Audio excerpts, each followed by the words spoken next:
awkward now. Hey everybody, how you doing tonight?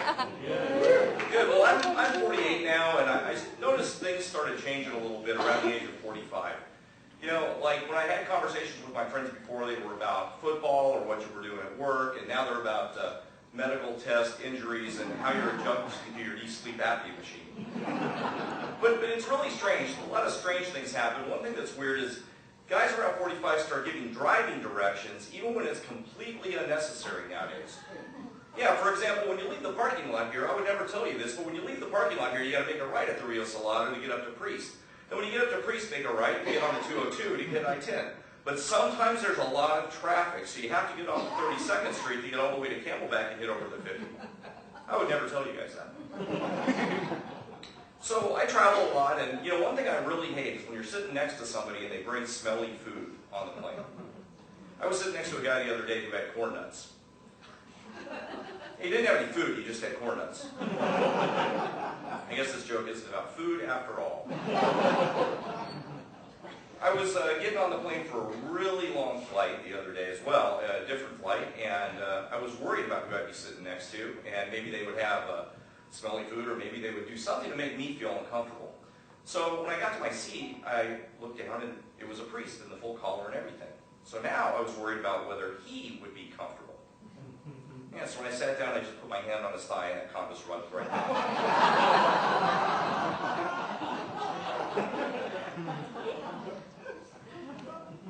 So I just came back from Brazil, and Rio is a really beautiful city, except for the parts of town where they want to kidnap you, murder you, or rape you. But they do have topless beaches, which I thought would be fantastic because it's the #1 country in the world for both plastic surgery and bulimia. The problem is, it's true, the problem is everybody's topless. The kids are topless, the moms are topless, the grandmothers are topless. Even guys who should be keeping their shirts on are topless. Look, I'm a big fan of boobs, but if they're hanging down your waist, you do not need a full coverage tan. Yeah, next vacation I'm going to go to Saudi Arabia where they're covered from head to toe. Now, I did read that the National Institute of Mental Health estimated that 26.2% of the population is crazy. That pissed me off so much I wanted to rip my clothes off and run through the streets naked and take a machine gun to all those guys for saying that about Americans. Instead, I think I'm just going to run for Congress. And that would be the time to take my clothes off and run through the streets naked and take a machine gun to those guys. But what really makes me mad is when people listen to celebrities instead of experts. For one thing, people are not immunizing their kids nowadays because 1993, Playmate of the Year, Jenny McCarthy said it was a bad idea. Didn't Jenny McCarthy look in the mirror one day and say to herself, you know, if I have a kid, it's probably going to be stupid. She obviously didn't watch any of her MTV videos. You know, she even starred in a movie called The Stupids. It's not autism, it's because the kid came out of her loins.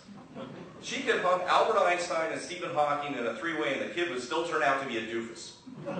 It's because of her she's stupid. I would call her retarded, but she wouldn't understand that word. She's just too stupid. So my dad is 92 now, and he doesn't remember things so well anymore, like when to take his medicine, or his name, or whether to put his pants on. And when people get that old, they really don't care about crap. Well, except for crap. They care a lot about crap. It's really hard to have a conversation with them. If I ask him, hey, Dad, how you doing? He says, I pooped. Hey, did you see the game? We're out of toilet paper. Hey, what'd you have for lunch? I don't know, but when it came out, it was chunky. That's my son's favorite joke.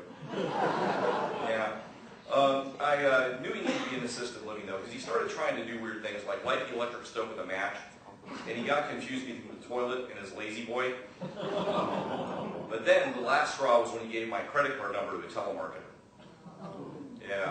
Yeah, but now he's in assisted living, and there's 20 women for every guy, which is great, but these women are vultures. He complains all the time about them wanting to have their way with him. Yeah, I wish that was a joke.